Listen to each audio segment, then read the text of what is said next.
everybody. This is Pastor Brandon and Autumn, and we are excited for week 4 in our series, Help, I'm Married. We've been talking about the topic of marriage from the lens of Proverbs 14, verse 4, that says, without an oxen, the stable stays clean, but you need a strong ox for a large harvest. And what that means is an oxen was pivotal to the success, but it also created problems of its own. And what we believe is that marriage is a wonderful relationship, and it can be one of the most wonderful things in your life. But that doesn't mean it comes stress-free. It's something that needs constant time and attention. So our goal over these several weeks is to give you some tips and ideas to have a successful relationship as possible. So today we wanted to talk again about communication. So a couple of weeks ago, we talked about communication when trust is broken. And so this week we want to talk about kind of reestablishing trust and building that trust back. Now this might be a short video. This is not a short process. No. This is a very, very long and difficult process. So please don't watch a 10-minute video and think, oh, they make that sound easy. That is not the case. Our hope is just to give you tools to begin the process. Just to begin the process. It takes a lifetime to get this. I wouldn't even say right. I don't know if you get it right. You just get healthier at working through conflict together. And so what we're going to do is we're going to take from the point of view of the offender, the person who has offended, and then the offended, the one who is hurt. And I'm going to go first with the offender because you have a role in this to play. If someone gets hurt, it's not just their responsibility to get over it. You have a very important part to play. God's word says that we should be quick to listen, slow to speak, and slow to become angry. Sorry. Can we talk about one thing? I'm sorry, babe. Yeah. One thing we wanted to establish from the beginning is this is about broken trust in communication. Yes. This is not broken relation. This is not someone broke their trust with cheating on you or anything like that. This is communication broken trust. Like you told your spouse something and they told somebody else. Okay, that kind of broken trust. This is what we're talking about. Huge. That is a completely different topic, and there is a way back from those situations, but a very different, very specific, very different topic. This is broken trust communication. Exactly. And so what you've got to do, if you are the offender, you have broken that trust, you have told a secret that wasn't yours to tell, which is anybody else's secret. What do you do to start the process? Okay, here's number 1, and that is realize that you have done something wrong, okay?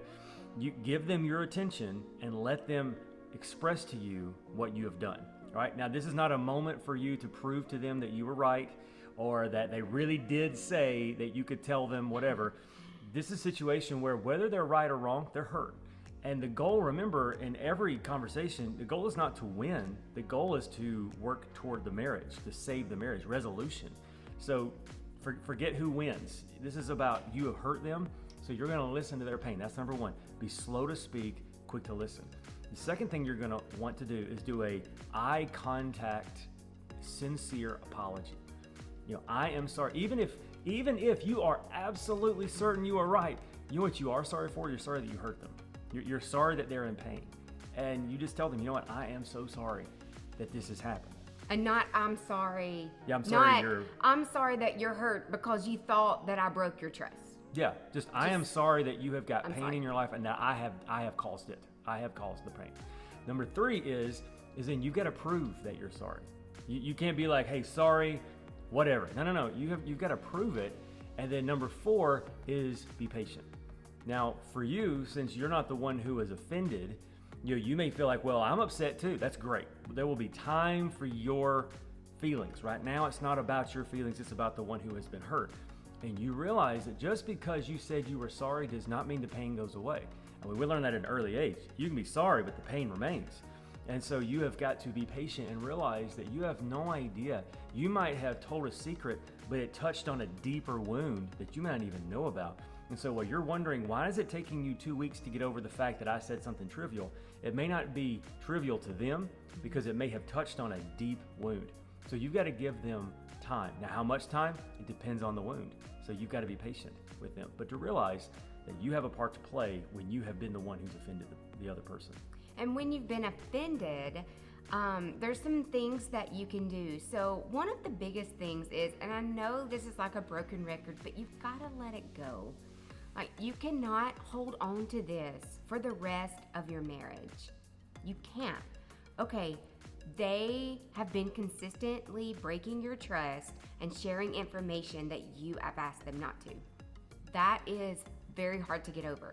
And I'm not saying that like tomorrow you just share another huge secret with them and test them. It does have to come slow, but you do have to forgive them. You do have to get over it. We need to show grace to our spouse the way that we want grace to be shown to us. How many times have we said something we didn't mean, or that we wish that we could take back? And that's where they are too. So we have to show that grace. Yeah.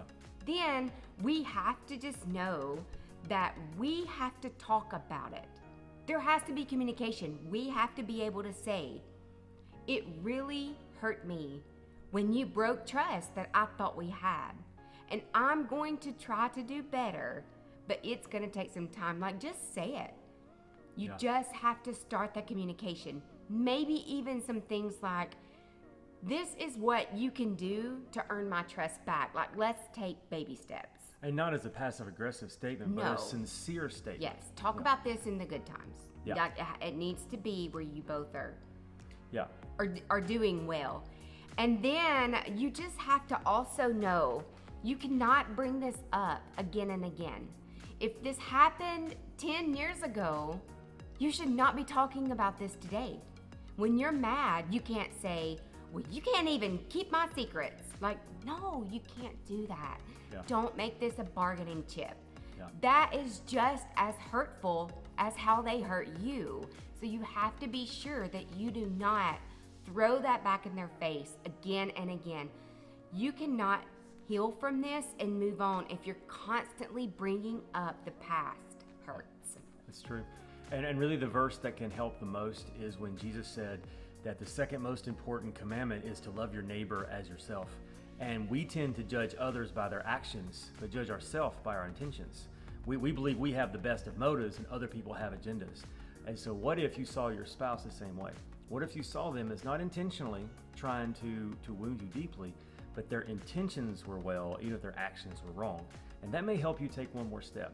Because as Autumn said at the beginning, these are simple steps, but they're not simplistic at all. They will take the rest of your life to get good at. But can I say this? We believe your marriage is worth it. It's worth the hard work. It's worth the tears. It's worth the long conversations late into the night. It's worth it. Your legacy is worth it. If you have children, your children are worth this one more effort. And what we believe is that God is for you. God is for your marriage. So whatever you do, don't give up.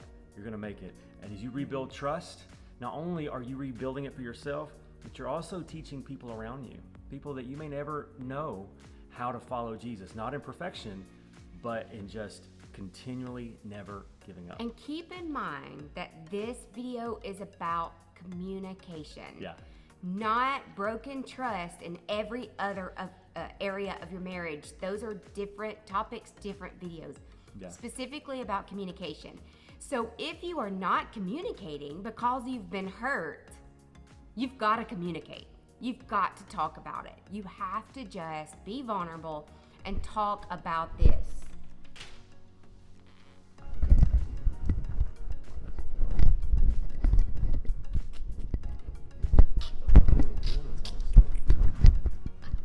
Okay. So I moved it and everything, so we're good. Okay.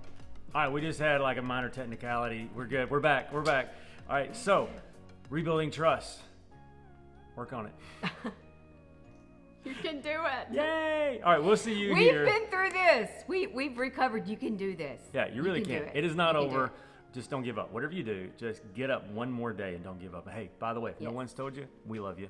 We believe in you. You're probably doing better than you realize. You know why? Because you got up one more day and God has not changed his mind about you.